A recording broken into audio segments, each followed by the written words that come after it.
What's going on, guys? D-pad first. Welcome back to more of my thoughts. And in this video, just wanted to take a little bit of time to discuss my current feelings on Sony and what's happening with things that they're doing and saying, and in particular with Jim Ryan. And he had a couple things to say about indies as well as backwards compatibility. It kind of felt like a little bit like sour grapes, a little bit of damage control as far as the backwards compatibility goes. But just kind of sticking with the indie thing, because I am a fan of some indie games, probably many if I really sat down and counted them all. It's really surprising how many indie studios we have now and how many of them are actually creating games that in many ways you could argue are better than what we have with the AAA or like the AA stuff. The guys that are pretty well known, you know, the developers that are pretty well known, like CD Projekt, definitely made a name for themselves with Witcher 2 and especially with Witcher 3. People have to remember, like, you play The Witcher 3 and you're like, man, this is like an incredible game. Like, that came from an independent developer, you know what I mean? So for him to say things like, you know, I'm just paraphrasing, but to say things like indies were just kind of good to talk about at the start of the generation because there was like that big, huge boom for indie titles that we had going, I don't know, probably for 4 or 5 years or something. And I want to say it started with games like maybe Braid and then just kind of continued from there. And then you had, you know, stuff like Limbo and others. I don't remember if stuff like Geometry Wars and Geometry Wars 2, even though those are really good games, I don't remember if those are from indie developers or not, but those are a lot of fun. They look like indie games. I mean, your typical indie games. It was just like this huge boom of indie titles and indie developers making a name for themselves. So I guess like Sony at the start of the generation, the first, you know, year and a half, 2 years or so, kind of took advantage of that and said, hey, look at all these, you know, popular indie titles and popular indie developers that are going to be making games, not just for PC, but our console.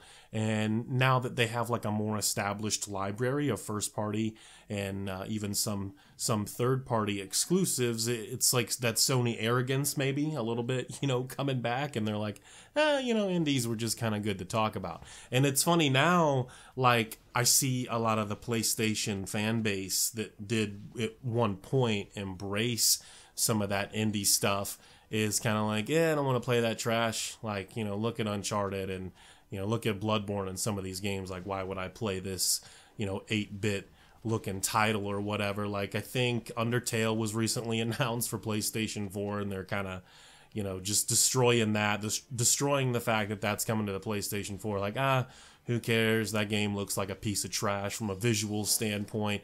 Why would I care about this when Crash Bandicoot and, you know, God of War, some of these upcoming titles, Spider-Man, are coming out, you know what I mean? And it's like, what the hell, man? It's like, if whatever like one of the Sony representatives says, it's almost like the gospel. If you're a fanboy, if you're a maniac, you sort of like follow that lead. And I just find that disgusting and pathetic on top of that. And I think Jim Ryan should probably just shut his mouth. The indie developers of today, especially if you look at someone as big as Devolver Digital, I think if you look at the indie developers of today, and I've said this a billion times over the years, they are our future AAA and AA more well-known developers, and that's just fact of the matter.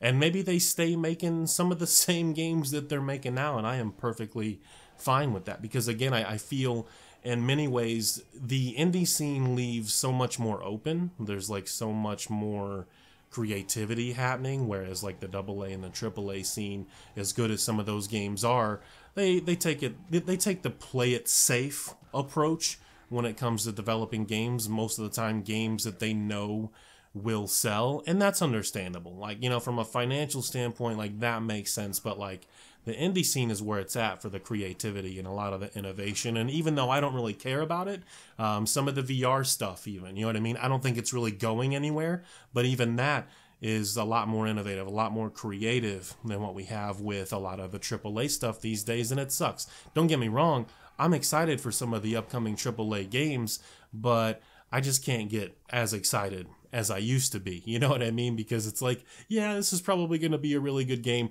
Red Dead Redemption 2, for example. You know, that could end up being my game of the year next year or something. But I'll play it. I'll probably really enjoy it. But I don't see Rockstar being able to deliver an experience that is something that's never been done before. An amazing experience, probably, but something that's never really been done before, something that feels new and fresh.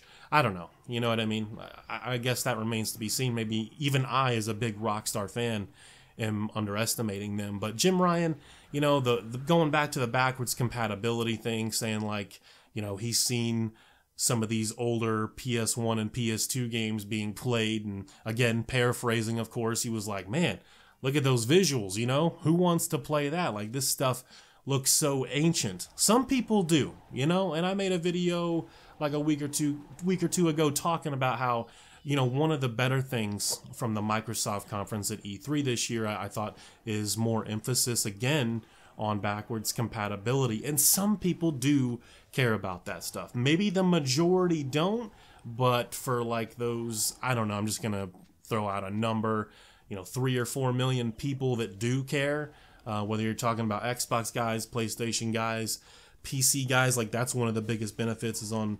PC is the backwards compatibility thing.